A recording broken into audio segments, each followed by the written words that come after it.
There's nothing more scary than Beidou's ultimate counterattack, and the only question remains, how will you build her? Probably the most common misunderstanding when it comes to Beidou is her elemental skill, and the most important thing you need to understand about it is that it becomes a stronger attack if you either take 2 hits from any incoming enemy attacks, or if you're able to perfectly time it the moment you're about to get hit. Just keep in mind that the shield can only absorb a limited amount of hits before it automatically releases the holding state, and also, while you're exploring the world, if you set the grass on fire, you can easily trigger the full counter ability of her shield by just standing in the flames. And that's all you need to do, take 2 hits from enemy attacks, no matter how much damage they deal, and unleash the strongest counter attack. But when it comes to the perfect counter, it's all about the anticipation and practice. And there's no other way to teach this than to observe your enemy attacks and then press the shield at the right time. It helps to think that you're trying to synchronize your attacks with the enemy by trying to land your own attack at the same time. And aside from this, she's pretty much a delightful character to play with, especially once you trigger her burst, which creates a very similar effect to Electrocharge Elemental Reaction, where every time any of the party members under the burst effect do a normal or charged attack, they will also release a bolt of lightning that travels between enemies that are close to each other. Finally, the last thing that's interesting to note would be that both of her passive talents heavily depend on you performing those full counters, so out of all the characters in the game, Beidou demands your attention to detail, which involves studying your enemy attack patterns and being aware of your surroundings, which is something to keep in mind, especially if you're going to use her as your main damage dealer.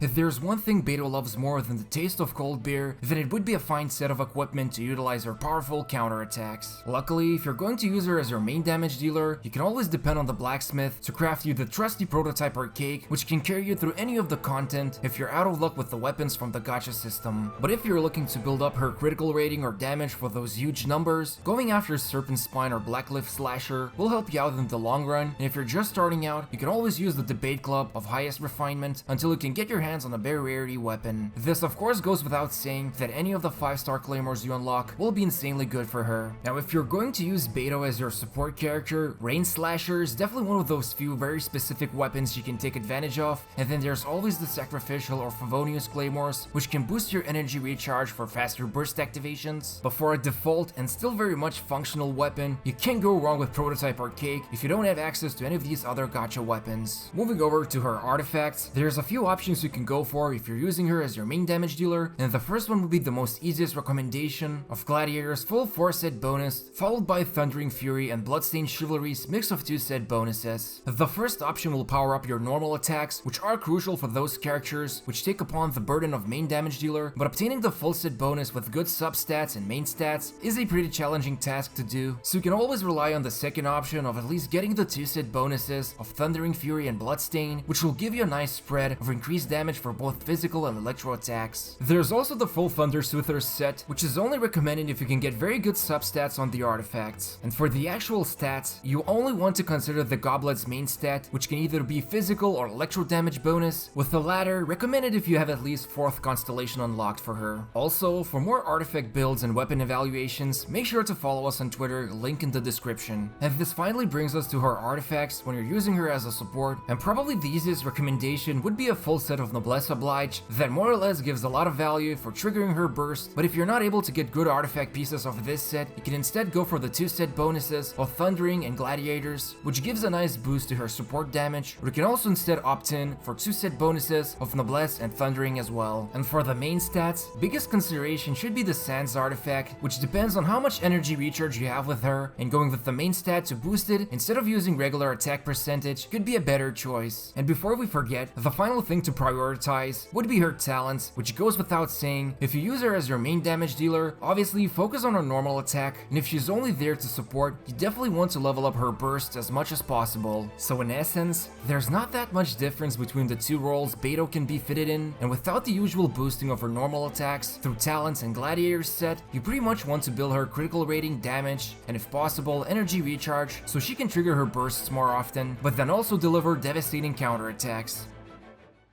To become a crew member of Beidou's pirate ship is a dream come true for many characters, and luckily enough, Beidou also offers amazing synergy capabilities when building a team around her or with her. And a few of the characters that synergize with her extremely well would be Xingqiu, whose burst is nearly identical to Beidou's, so if you're ever in the mood of producing tons of big damage numbers and also cause electrocharge mayhem on every enemy you come in contact, then he is going to be her pirate in crime. There's also Fischl, who helps a lot with energy recharge, since Beidou's burst has has a very high cost of 80 points, and luckily, the Midnight Princess is not only good at producing the much needed energy Beidou dreams about, but she will also activate the Electro Resonance for an even better energy recharge. And of course, throwing in any of the cryo characters, especially someone like Chi-Chi or Diona, will help you out with triggering Superconduct for stronger physical attacks if you're going to use Beidou as your main damage dealer. And now that Zhongli got buffed, you can pair him together with her and utilize the 20% reduced enemy resistance from Jade Shield that will let you end up with even more nastier counterattacks. One important thing to keep in mind is that there's a slight problem when using her together with Bennett, because if she goes into her counter mode when you're holding down the button, surrounding small enemies will get knocked back because teammates who stand in Bennett's burst circle get a pyro status, and it just so happens that while holding down the button with Beidou, she also gets electro status that results in an overload reaction explosion that blasts away the smaller monsters around her, which can result in you wasting the counter and your time. But besides this, she can be easily fitted into nearly any team combination thanks to her very valuable burst, which not only protects teammates but also gives better interruption resistance from enemy attacks, and the lightning bolt that jumps between attacks is a great thing to use either with her as your main damage dealer or boosting some other character's damage in your team.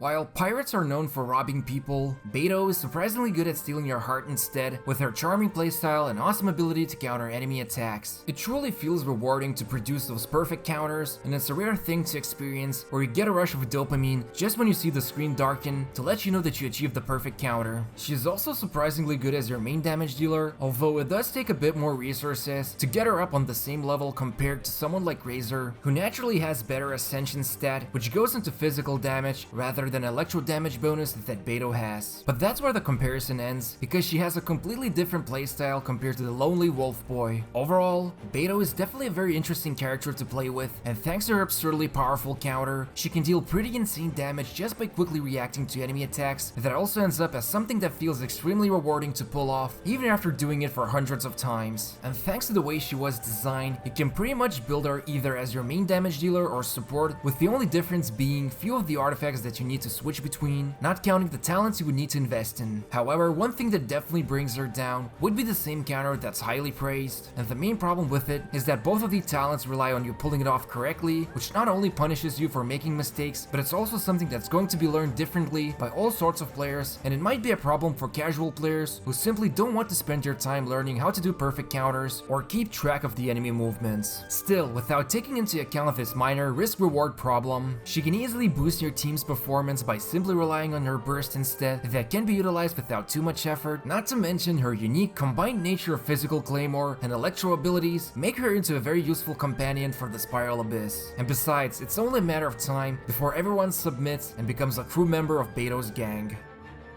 Producing these videos takes a lot of resources and effort, so if there's any mistakes included, make sure to check out the pinned comment below the video. Also, you can help us out by subscribing and clicking the bell notification on, and gently pressing the like button. And don't forget to follow us on Twitter, where all of extra details about Beidou will be shared. And as always, thank you for your support and watching us.